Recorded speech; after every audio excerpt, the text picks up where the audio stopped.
Well, in the spirit of Halloween, I thought I would do a little one showing you some of the realities of Frankenstein's Castle. And we'll talk about monsters, dragons, dungeons, and electricity and modern science that came from this place. Witches, monsters, dragons, all at Frankenstein's Castle. Castles are often associated with the supernatural and gruesome events, and none more so than one of the most famous castles in all of Germany, Frankenstein Castle. This ruined fortress is synonymous with the story of Frankenstein and his monster. Today, the castle and its surroundings are a major tourist attraction for at least 2 times per year. The history of Frankenstein Castle, black magic, and myth. See, the name Frankenstein means stone of the Franks in German. Stein or stone of the Franks. The Franks were a Germanic tribe and were one of the clans who caused the fall of Western Roman Empire. Frankenstein Castle is situated in an area that is the source of many legends, possibly because of the woods were used as a shrine to the ancient Teutonic sky god Wotan, that we know of as Odin. The castle was built on a strategic hilltop in the 13th century by a lord who styled himself von Frankenstein. Little is known of its early history, but it seems that Frankenstein Castle was gradually expanded down to the Middle Ages. During the 14th century, the fortress was divided into two, and 2 branches of the Frankenstein family lived in that castle. Johann Conrad Dippel, from 1673 to 1734, who was born in the castle, became a notorious freethinker and a practitioner of the occult. He is alleged to have engaged in alchemy and in experiments on human cadavers, which was illegal and condemned by the Christian churches at the time, some of which were actually the inspiration for Mary Shelly writing Frankenstein as we know it today. Here's a look at like a alchemist workshop. What we're missing here is some type of battery for one thing that he was working with and was real important then and now, was the fact that the human body worked off of electricity to make its muscles work, and you could already, well known, take a frog that was dead and take a battery and attach it to it and get it to twitch still. Problem was that he was doing this with human cadavers and showing this effect for him too. And there was a belief that if they got somebody early enough in decay process, that they could actually bring them back. There have been many times that people are supposedly been brought back from a state which was going to be death, which led to an idea of resurrection and so on. But in the Frankenstein novella, she went a little far with the idea and took the idea that they had hacked him together out of pieces from all kinds of different people. In a modern day, we've had people actually reattach their arm that's been cut off. Fingers, of course, and things, even legs. Hasn't really worked successful with someone's head getting cut off at this point. There were experiments done with dogs and monkeys and so on, and somewhat small amount of success attaching one dog onto another one's spinal column and getting it correctly to work. One wonders if you took something like Superman, Christopher Reeve, and were to try to do an experiment to get that to regrow and reattach, if it could actually do so. There are thoughts now that stem cells and all kinds of things could be used in these endeavors. Problem is the main spinal cord seems to be a lot more intricate than the vibrations that go out to your individual limbs and detects your feelings and temperature and such like that. But this ideal in this castle, something that she was witness to, actually led to the idea. Although it's often disputed, some believe that Dipple was a model for Mary Shelley's famous novel Frankenstein, as she had visited the ruined fortress before writing her masterpiece that subsequently has inspired many horror movies. The castle was abandoned in the 17th century and was later used for many years as a hospital.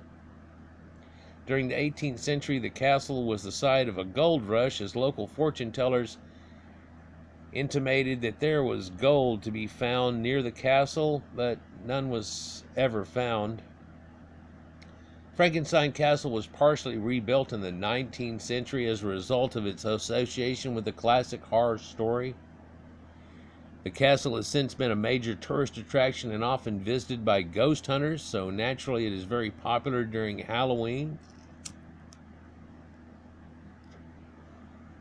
Let's talk about the legends of Frankenstein Castle. The vicinity around the castle has long been associated with many legends and tales. Hell, of this sacred oak forest of Odin. It was once believed that witches would congregate in the area on Walpurgis Night, which is still celebrated every year on the 30th of April. Locals believe that witches gathered near the castle for centuries, and this wasn't small gatherings at all. This actually, looking back at it, wasn't witches at all. This was a gathering of women and men whose endeavor was to find out the secrets from each other for curing and helping ailments and all kinds of things, which later gets conflagrated and twisted into the idea of a witch. Someone who can do something to prolong life whenever God had already set up to be taken away, or some people thought of so. Here we can see a witch, which looks a little bit gypsy-ish, in this Walpurgis Night and the burning of the witches. Now, I've done a video about witches and how that all came about, and ergot, rye, mold, and fungus comes out, and how that forms something very much like LSD, and people were tripping. Hey diddle diddle, and a cow jumped over the moon. People believe that. According to the legend, the lord of the castle slayed a dragon near the castle, and other claims that there's a fountain of youth located in the ruined fortress. In some versions, this spring has magical properties because of an ancient witch's spell. Yep, according to the legend, the lord of the castle, much like King George and things that you heard about, slayed a dragon that was near the castle. Some said it was in another hillside right near there that had an ancient cave, and that's where it was. A fountain of youth, too, but it's supposed to be a natural spring that bubbles up even though this is on top of a hill in this ancient garden, but is long faded away at its ability, but yet that garden seems to water itself somewhat. The partly ruined castle is situated on a hill that overlooks the historic city of Darmstadt, West Germany, and is surrounded by forest and woodland. Although most of the castle is in ruins, some medieval structures are still standing, including much of the original gatehouse.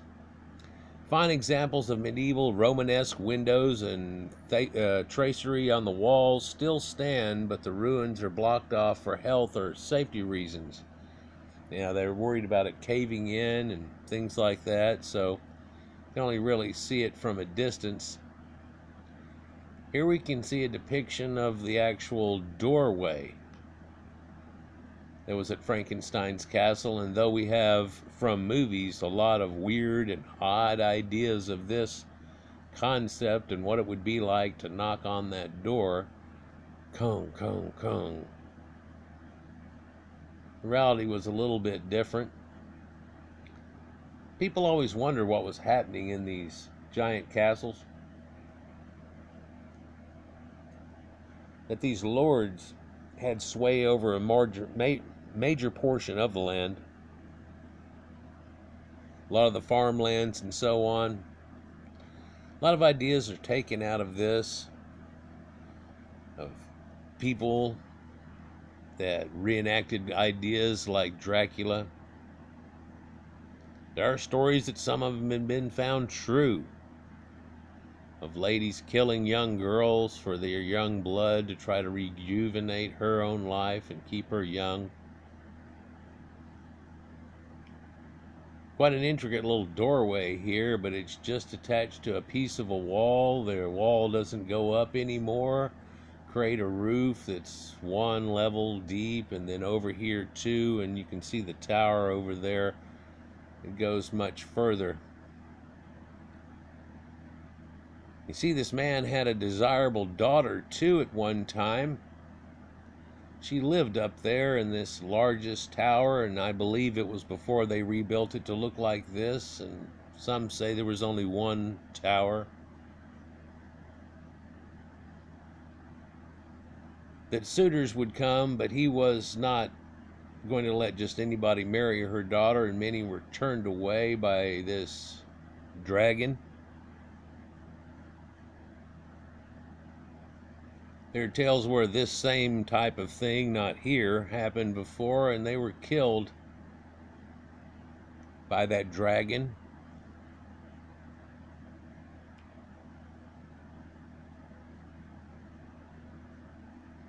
Most complete parts of the castle are these two towers, built in neo-Gothic style and dating from the 19th century, so rebuilt.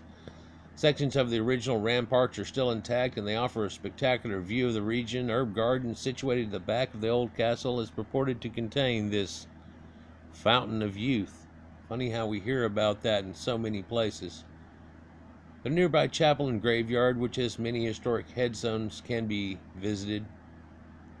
Strange that you would have some place like this and its purported ideas of a man that could do something and rejuvenate life later become a hospital for a large portion of people who ate herbs out of the garden and said the water from there was actually an elixir of life or a fountain of youth. It gave people back some of their life in some way. The site is not far from Frankfurt, Germany, and public transport to Darmstadt is easily available. The best way to reach the castle is by car, as the hill on which it is situated is steep and a hard climb walk. A fee is charged to enter the site and walk the grounds, where there is a fine restaurant with excellent views. That sounds fantastic. There are several attractions at the site relating to Frankenstein legends and other tales of the past. This is in southern Hesse, Germany, where this is located at.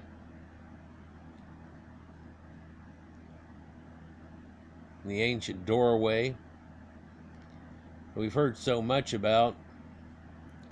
But you know that trying to electrify somebody back is just the same way that somebody who known had been drowned, or perhaps had the air knocked out of them enough to where they couldn't breathe to the point they passed out and couldn't attain their breathing. You could just breathe the breath of life back into a person.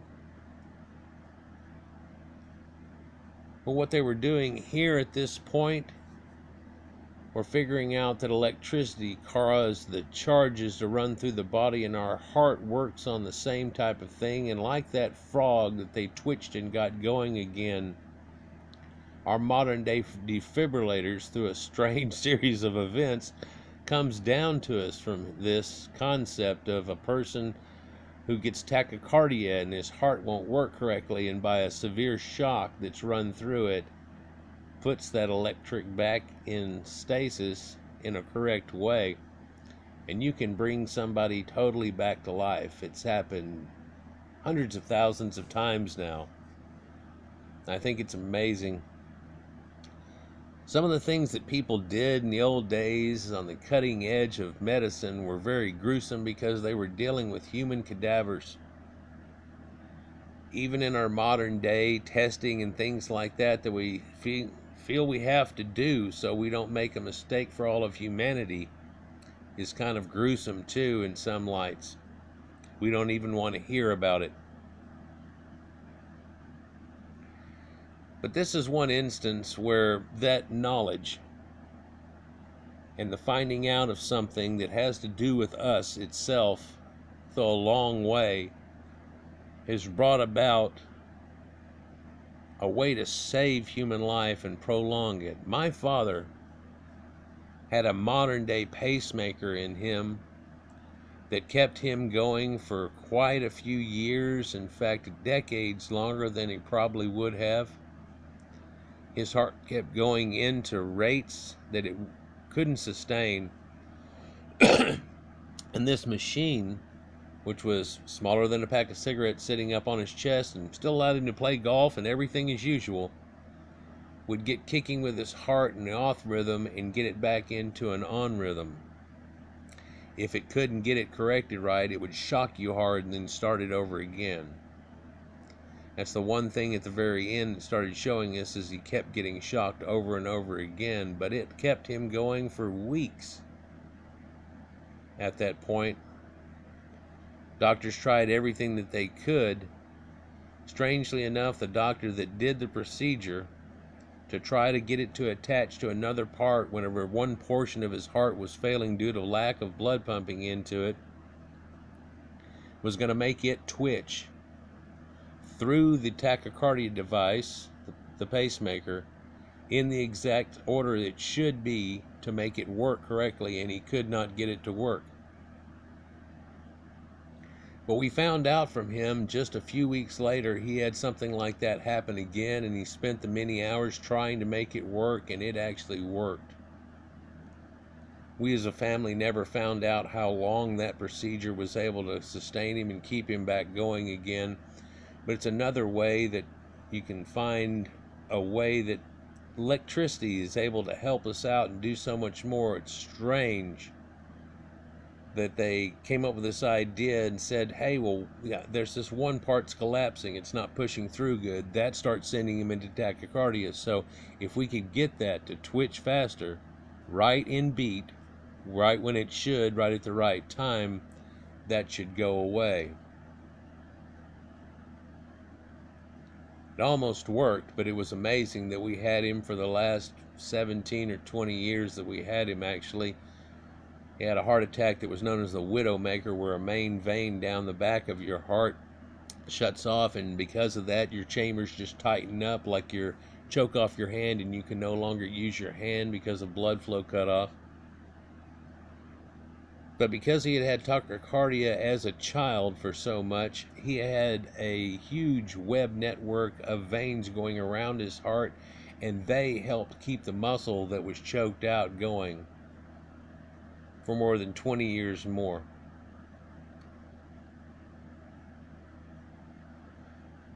I think medical advances are incredible, coming from what we know of as the medieval ages even to modern time, and we can look back before that what people were doing. Some medicines like aspirin, painkillers, ephedra, things like this are still being used today.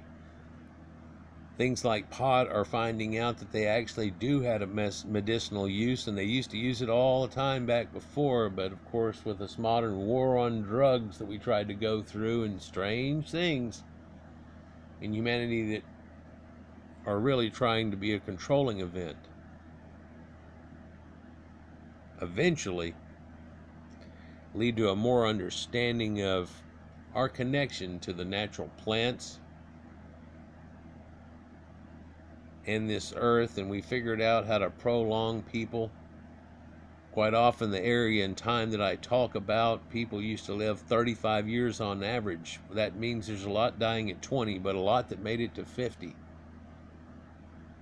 But an abscessed tooth or something along that line could easily take somebody out. An infection. But they found that mold, bread molds, have penicillin in them, and again we go with something that's really helped people out with another type of mold and fungus. Mushrooms. Let me know what you think downstairs, but I just thought I'd share this with you. It's a little bit different look at Frankenstein and the myth that came to us down through all of the famous movies that we know of today from Boris Karloff, something a little more humanistic view of it. Still find it odd that after the fact they turned it into a hospital and it was reported to have had healing properties, with the way that we look at this situation. Peace. Happy Halloween.